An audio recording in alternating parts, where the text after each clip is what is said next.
Hi y'all, or bonjour, bienvenue sur mon travail boutique for my French-speaking viewers.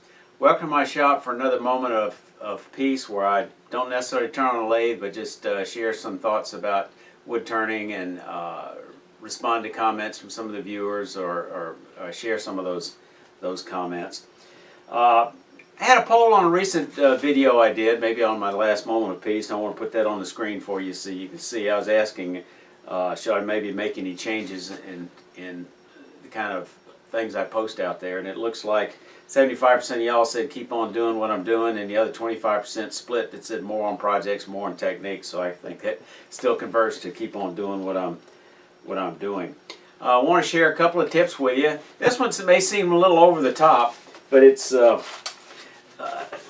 something I started when I first started wood turning, and that's create a spreadsheet. And here's an example on the screen where basically I have about 5 columns of the date, who the gift was for, and what the occasion was, and what the gift was. And let me tell you, it's really been helpful to me over the years where I have an extended family, and you give presents for birthdays and Christmas presents, and after you've been doing this for a few years, you just can't keep giving them bowls. You got to vary things. So this way you can remember, what did you give them last year? Was it a small bowl? Was it an ornament? What kind of ornament? Was it a pen? Was it a spatula, or what have you?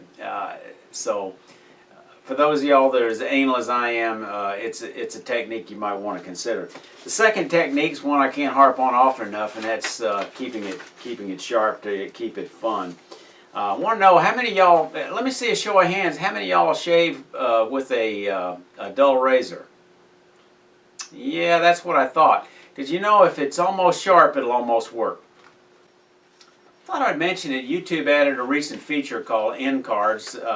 So in the last 20 seconds of a video, it makes it easy for the creator to post a link to either a playlist or a video or the most recent video. So you'll see links at the end of my video, especially if I talk about some tool or technique maybe during a video. Typically I might put that technique at the very end of the video and make it easy to find. It's good business for YouTube. It keeps people watching more. The more they watch, the more advertising revenue comes into YouTube, and some of it trickles down to me. There are some people on YouTube that make a living doing this, and they generally have a staff to help them come up with ideas and video production and editing and working with responding to comments and viewers and subscribers and helping them market. I'm not one of those guys. I'm retired. This is a hobby. There's very little money to be made for most YouTube creators. We do it because we enjoy it. If I want to make more money, I'd make more money as a Walmart greeter or working at McDonald's. Trust me on that. Want to respond to just a couple of other comments. Aaron, aka Hook Daddy 1973, asked about my green duct tape. He's seen this stuff on a lot of my tools. I generally try to mark all my tools with a green duct tape. Any kind of tape is good as long as other people aren't using it. So when I go off somewhere to a hands-on wood turning, or I'm teaching a clinic somewhere or a workshop, it makes it a little easier for me when I'm loaning these tools out to have them come back conveniently and not leave any of them out on a table somewhere. It makes it a little harder for someone to accidentally stick one in their bag when they're in a hurry packing up. So that's a handy technique. Got this picture from Brad Sulchin. Brad says he enjoys watching my channel, and he wanted to show us some of his salt and pepper shakers he just finished turning. So nice job, Brad. Thanks for sharing. Okay, I think I mentioned before I had cataract surgery done in both eyes, and let me tell you, the lights in my shop are so much brighter. It's like, can't tell you how much, but everything is brighter, easier to drive at night. I can see 20/20 when I'm driving long distances without glasses. But let me just share with you some of the frustration I had. I'm a simple person, also kind of frugal. This is what I had before. I had a prescription sunglasses, and I had a prescription set of progressive lenses that I wore generally all the time. I could read far away. I could see far away, and I could read up close and everything in between continuously. And I put them on in the morning, and I took them off at night, and they worked pretty well, except when I needed to clean them.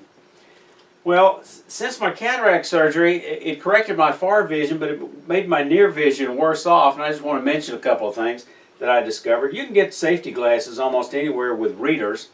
The problem is, you know, you've got one distance that you need to read by, but maybe a little further away for working in your shop.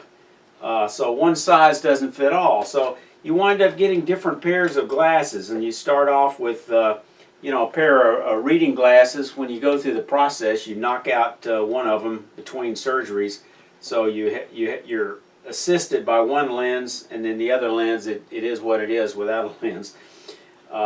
That's a hassle. Then you get this surgery, and then you have to buy reading glasses, and you find out, well, this works okay, maybe sitting around, but when you go somewhere, you got to have where you can conveniently carry them. So you get a small, really tiny, skinny pair with a fancy case you can stick in your pocket, but you're pulling that out and putting it on. That's a pain in the ass. Then I found on eBay, I got this really great deal. I got these 3 pair of supposedly progressive reading glasses from China. 3 pair for 11 bucks. Hey, too good to be true, right? It's got 1 pair of red, but I wouldn't wear anywhere except in my shop. But they're kind of handy, and you can't lose them. You put them around your neck. They look kind of goofy, but you know, they just click on with these magnets. So when I go around some other places, instead of putting them in my pocket, I might have these around my neck. Trouble is, I'm working at my computer and I'm reading, and these work fine for reading, but they're not good enough, comfortable working on my computer. So then I wound up getting some cross-the-counter Foster Grants that are progressive readers, and they work fairly well up close reading, and then they have an adjustment so you can read further distance at the computer.